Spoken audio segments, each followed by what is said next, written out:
Hello, Blue Jay fans. I'm Brock Turnbull, class of 2018, and joined as always by my co-host, two-time national champ Jesse Schwartzman, class of 2007. Welcome to season 2, episode 13 of the We Want More Vodcast. Winds up, makes it, scores another one for Hopkins. The test was just called it right in there. Shot to goal right out front. The Blue Jays does not wear a brace. Never has shown any adverse effects. Harrison with it. Big shot. Scores! Kyle Harrison goes high. That's it. It's over. Johns Hopkins has won its ninth national championship. We're joined today by Coach Pete Millman. Coach, I know there's been a lot kind of happening since the end of the season, so we appreciate you taking time out of your busy schedule to be here with us. Of course. Thanks for you guys for doing this. So been a couple weeks since the season ended. Looking back, tough 1-goal loss at Penn State Big Ten tournament. Looking back, last quarter of the game, kind of uphill battle. Is there something that we can look to from the end of that game that can give us some energy or momentum going into next year? Sure. I think there was some progress, some urgency we played with in there. There was some big plays made by some young folks in there. I know, you're desperate in that last quarter of a playoff game. So, everything's on the line there and guys are just trying to sell out and do whatever they can for the team. And, I thought, some guys maybe played their best game of the season in that stretch. Chuck Rawson, I think he's 3-2 or 2-3 and had a few ground balls, and Liam Burke had a couple goals. I mean, we had a lot of guys on the younger side playing offensively, but some of those guys having maybe their best game of the season at the end, I thought was certainly a bright spot there. Obviously proud of the mentality and the determination. Guys, are always looking for the next play and chance to dig one out and get back on the right side of it. So wasn't surprised by the urgency of that. Love this group and the way that they competed all year. I think they felt that we should have been in a better place, and I agree with that. But that's where we were at the end of the season, and came up a little bit short. Yeah, and so to tack on to what Brock was just talking about, so many of these games were decided in the second half of the fourth quarter. The final kind of 7 or 8 minutes or so, including that one. If you look at the Final Four this year, we played kind of 3 of the 4 teams, and we were either tied or kind of leading with, I don't know, 6-7 minutes to go in the fourth. Obviously, there's such a thin margin between a team going, I don't know, 11-5 or 11-6 and 6-8, 6-10. What does that make you think about? Obviously, we're not taking any moral victories because we don't do that at Hopkins, but there's got to be something that we could take away looking into next year, like we were just talking about, where it's a play here, it's a play there, and that's the difference. Yeah, it absolutely is. And the margin is thin, and our last 4 games were all against top 10 teams. Our last couple were just top 5 teams, guys in the Final Four. I mean, we're playing tough, tough groups, but we need to build in earlier on in the year to have the strength and the discipline in those scenarios where we can pull those games out. I think those fourth quarters are about your mental toughness, about your decision making when you're tired, about how unified you can stay on task, on message, stay on script, so to speak, with what we're doing. And I think the lessons that we can learn from this season will I would hope and assume that will pay off going forward, because I felt that urgency from the guys. When we had our first team meeting of the 2026 season, you meet with the whole group and talk through, share some thoughts and some emotions that come out in those meetings, and then the graduating guys get up and walk out of the room, and then you have your first meeting of the next season, and you have an opportunity to immediately maybe state the obvious, but also dig in a little bit. Like, where do we need to get better? How do we do this over the summer? How do we harden a commitment to something that didn't feel like it materialized the way it should have, in those late games or in those fourth quarters, or maybe even earlier on, so that we weren't in that position of being desperate, in that last game of the season. So I think the look inside is crucial, but the recommitment to being the version that we need to be is the right next step. Absolutely. And coach, you kind of touched on it just to for a brief moment there, but this graduating class, looking back a few years ago, they went through a really tough recruiting point when COVID and everything, and so most of those guys, if not all of them, had at least 1 year of high school lacrosse taken away. You and your staff were kind of in the midst of a transition, and so what can you kind of speak to this class about, their character, who they are, as they're a part of a couple of Big Ten regular season title Mhm. teams and a few trips to the NCAA quarterfinals. Yeah, I mean, I love this group that this senior class. Um, I would probably characterize this group with a bunch that put a lot of faith in this program, but a lot of faith in this staff. These guys were recruited the summer of their senior year. Some of them were committed other places. Some of them were committed to Hopkins, and recommitted with the new coaching staff. Some of these guys we hadn't gotten a chance to know very well because there was no on-campus visits. There was no in-person home visits. There was no live evaluations. Some of them we knew from before the pandemic, so we could trust some previous evaluations, and some of them were just some guys with great recommendations and film that we saw and we believed in. But these guys have seen the highs and the lows, and I think they are a testament to the belief in this program and what Hopkins lacrosse is all about. I think they put everything they had into this, whether they were on the game field or on the practice field. Some of them were working with the green machine on a regular basis, and they were laying their bodies on the line to get beat up for a purpose of learning for the first group, and those are tough situations to be in, and they did it selflessly and they did it consistently, and we'll forever appreciate and respect and love them for that. But it's a strange experience doing, working with a team that over the course of time, it's just a cycle. You get guys in, you have them for a short amount of time, and then they graduate and move on to the real world, and you're trying to build as much as you can in that window of time. And it's a point of pride to see guys graduate and move on. And it's also a little bit sad because you're going to miss them and you love your time with them. I remember the commitment conversation with all those guys and their first day on campus, and it's just it's wild to see it come full circle. You have the added benefit too of overlooking Homewood Field from your office and being able to kind of see those guys walk across stage. Tell us a little bit about, are we looking forward to that? Is that going to be a No bittersweet moment? Are we bittersweet. even going to be Yeah. there at all? Yeah, it's also a little bit of a madhouse over here because it's at Homewood Field, and it takes over the entire stadium, and there's people everywhere. And so yeah, it's really cool to see the guys. They just they love to celebrate it, and they get excited to see themselves in their robes and hats, and um you know it, yeah, it's probably a little bit less emotional than it is at those last meetings or at the last practices and games, because you're right there in the thick of it.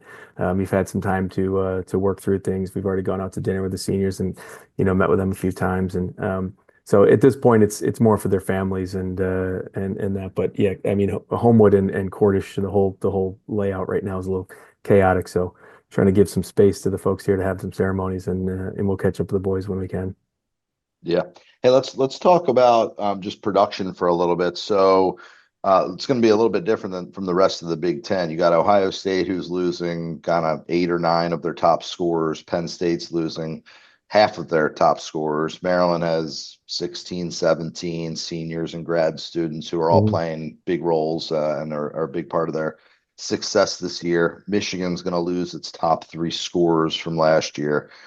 Only us and Rutgers are returning more than we lose. So it's kind of cyclical. We're going to ride the wave like we have the previous 2 years, and then kind of hopefully build off of all of that sophomore freshman production from this year to ride into 2026. What are you kind of most looking forward to seeing from that group? I mean, their development as a group for sure, and as individuals, I'm looking forward to seeing those guys come back with a renewed sense of urgency this fall. Guys that have had a little bit of a taste, and then seeing the other side of it. There's a sophomore class that came in as freshmen. Only a few of them played. They saw us achieve some decent success, getting into the playoffs and beating some decent teams. And then this year we just we weren't that same version, and so I'm excited to see how they respond and bounce back and lead. We went from a year where we returned, I think, from 23 to 24, we returned like 98% of our scoring. And then from 24 to 25, it was, I think, less than a quarter of it or something. So, a significant amount when it comes to those things. You want to level it out. Cliche is that you want to get old and stay old. And I think, we're starting to work through the kind of the ups and the downs of the recruiting changes and the COVID eras and things like that come with it. So I'd expect us to get a bit more level now. But having guys with experience, having a lot of guys on the game field, but had 4 years of eligibility this past year, and seeing those the fruits of that labor build in, I'm excited to see how they come together and the tone that they set for the freshmen and how practice looks when we get back to campus. I mean that'll tell us I think a bit more than what they say when they leave here. Right. Yeah, and I know from but we've talked about it on this show, but I know from me personally, watching this group this year, I think this sophomore class is truly special and unique. Just from a fan's perspective who knows a little bit about the game. I'm not with those guys every day like you are, but they all seem to be great kids. I think I can still call them kids, but just great players. They play with a ton of energy. And I'm really excited about kind of what they do this summer and how they come back next year to take that next step.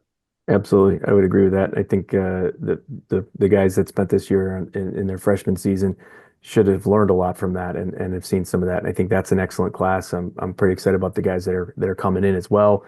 So I think, having that bulk back, the on-field game day spots are going to be highly competitive. We should be a deeper team. We should have a healthier group. We, have a lot of guys returning with experience that have scored their first goal already, that have, had a taste of success and some of those struggles. And we'll see how that, how that lands in the summer months, and how they're doing as a team to build and stay connected until they get back here, and we got to go attack that first workout.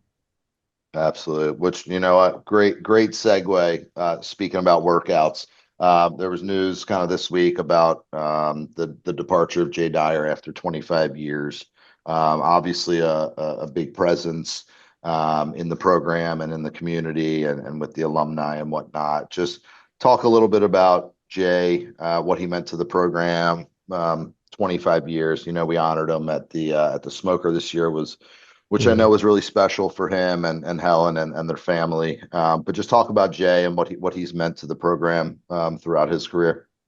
Absolutely. And I start with that show of support from the alumni base, for Jay at the Smoker, I think is just a testament to the relationships that he's built and, the investment he's made in this program and these people. And, he's a guy that's been doing this for a long time. He has a tremendous knowledge of the sport, of this program, our history. He was, extremely valuable on that side of things.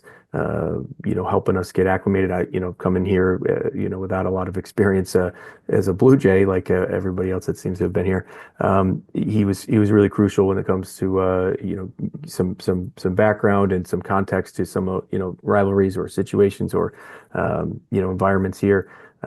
But really, I think his biggest attribute is how well he connects with the guys. And it's hard when you go through change, and I'm not expecting it to be easy for anybody, and I understand that it's going to be taken different ways from different folks, and it's a lot of conversations that we still have to make sure guys understand where we're going. But we felt it was the next step in what we were doing here, and I will always appreciate and love my time with Coach Jay.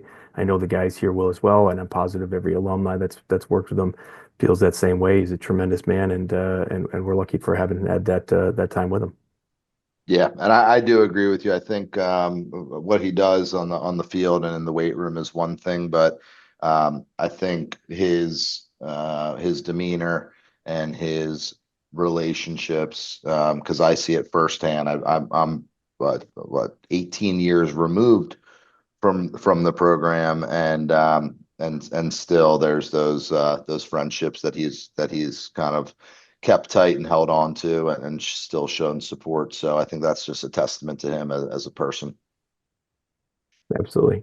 I know he's going to be thought of in a lot of ways, and I want the guys to build strength from that, and know that they've learned a tremendous amount from him, and he's always going to be a part of this program in whatever capacity he's able, he's interested going forward. We always have a special place for Coach Jay here.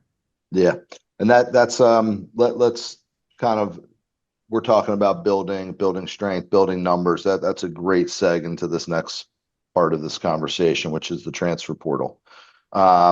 Seems like this time of year, it's kind of top of mind. People are going places, people are leaving places. How do you personally and as a staff kind of view the portal, and just maybe also educate Brock and I, or the fans listening, or how that process really works? Is it similar to recruiting where you can reach out on a certain date, or do the players per se have to be the reaching out party? How does that all work, and kind of how do you guys view the Sure. portal as a whole? Uh, Good question. There's a lot to that. I don't know how much I'll Yeah. be able to go into, but it opens at the end of the season for undergraduate transfers. So it was just about a week and a half ago. Um, So you know, no it, matter when your current team season ends, that's when the portal opens. the end of or the I think it was May 11th. Okay. It was there's a date where it opens for undergrads. Grad students can go in whenever. So if you're a Okay. senior in college and you're looking at a grad transfer after you finish with your current schooling, Yep. then you can go in the transfer portal in September, and we can talk to you in October, and you can make a decision in November, and that's all before your season. But if you're an Yeah. undergraduate, you can't go in until the end of the season, or at least until the end of the regular season in May. And that's to safeguard, I think, teams from losing kids in the middle of the year when they don't make Totally. the lineup or something like that. So once that opens, and a kid enters their name into the transfer portal, you can start having a conversation with them right away. You just reach out and start the recruiting process like you would normally. Until they go in the transfer portal, you can't have any conversations. You can't talk directly to them or visit with them. Um, But you from say so once they're in the portal, you can reach out Yeah. come May 11th. Yeah, there's some I don't even know if they still have it, but at one point there was a restricted access where you could only talk to them if they reached out to you first. But I haven't seen that in a little while. But Yep. I'm not staring at it all day long like some people. But the first reality is that it's an opportunity to get better. So if there's someone in there that you think will help your team, if there's a need to fill, if there's an opportunity to get better because of a unique player, then you start that recruiting process. The other side of that is how you balance the integrity of your locker room and the guys that you're currently working to develop, and that displacement of a new player, or how that sits with the guys in your current roster. So anybody that you bring in, you have to trust is going to fit your team's identity and the culture of the guys that you have around them. Obviously, we want to be competitive at the highest level, so we want to make sure that we're not missing an opportunity to get better from the transfer portal. But there's a balance of when you bring guys in and it disrupts. And so finding that fine line. I think the last few years, as a staff, we've done a decent job of finding guys that were helping us without overloading the locker room with an influx of new guys who were only here for 1 year. So we've had some really successful transfers, and I've been excited about those. And we're going to view this year as a similar opportunity. There are it's not like a waterfall of guys like in there the first day. It kind of keeps going as the seasons end, and nobody's going to go in there if they're in the Final Four kind of thing right now. So Right. so we wait until it's all over. But we gotta get moving on it. if we're going to bring anybody in. So Yeah. we'll have those conversations as the kids become relevant.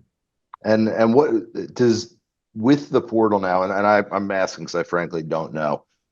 Does the is there a limit of number of kind of roster spots available, or you can have 100 people, but you're only dressing 40 on game day, or are there any rules to that effect? It's a good question, but it's all being answered with the House settlement, which is unfortunately not finalized yet. So we have still some Got uncertainty it. with the answer to that question.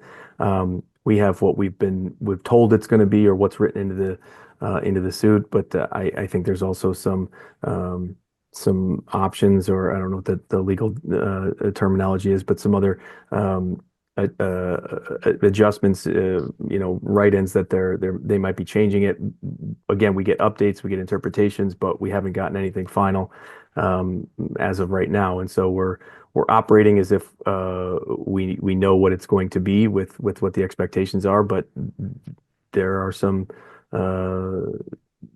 uncertainty as of yet. It was supposed to start in April and hopefully be done by mid-April, and here we are at the end of May, and the last I heard was the next couple of weeks we'll know. So we're Yeah. operating with the assumption that we're going to get the rule change. There's going to be roster limits, scholarship removal of scholarship limits. There's a lot of other things in play. It's going to change the dynamic of college lacrosse for sure.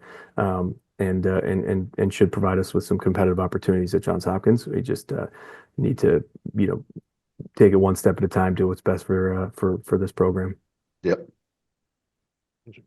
So, Coach, we're looking ahead into the summer.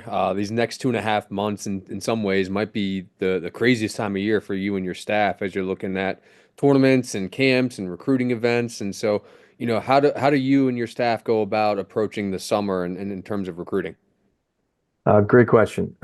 It can be chaos. The goal is to not let it overtake you, and you spend your whole summer evaluating. And kind of the joke is that you get sometimes behind in recruiting because you're always out recruiting. So, our job this summer is to get evaluations in, and start with a database or radar of guys that we need to get out and see, and get a solid assessment of where they stand as players. The current recruiting class would be the rising juniors or 2027s. So we need to make sure we have a healthy understanding of where they are and how we'd rate them. You're also not done recruiting the previous year, so the rising seniors, the 2026s, we got some guys that are committed in that class, but we also need to make sure that we're staying on top of them, still evaluating them, supporting them if we think that everything about them is spot on, and seeing if there's anybody else in that class as well. So it's more about getting to the end point of the summer where you have a thorough knowledge of your draft board, so to speak, however you want to say it. Like you find your hot list and your targets and who you like and why you like them and how they're going to rate against other guys. So you get multiple valuations from multiple different staff members, and then we kind of smash it all together in August and come up with our list to start in September for recruiting. Awesome. Well, Coach, we really appreciate it. This was a blast to do this year. I won't speak for Jesse, but I know I really enjoyed it. It was really cool getting to see the inside scoop week in and week out with the guys. We really just want to thank you for all of your time and dedication to the sport and this program. And we're looking forward to connecting back in the fall and we get going with 2026. Thanks, guys. I appreciate all you do and your support, and I think you did a great job with this. Make sure you let Big Daddy know he's out of a job now for good, and I look forward to keeping it going and meeting up with you guys again, probably end of the summer, early fall. Sounds good, man. Thanks, Pete. All right, see you guys. Go Jays.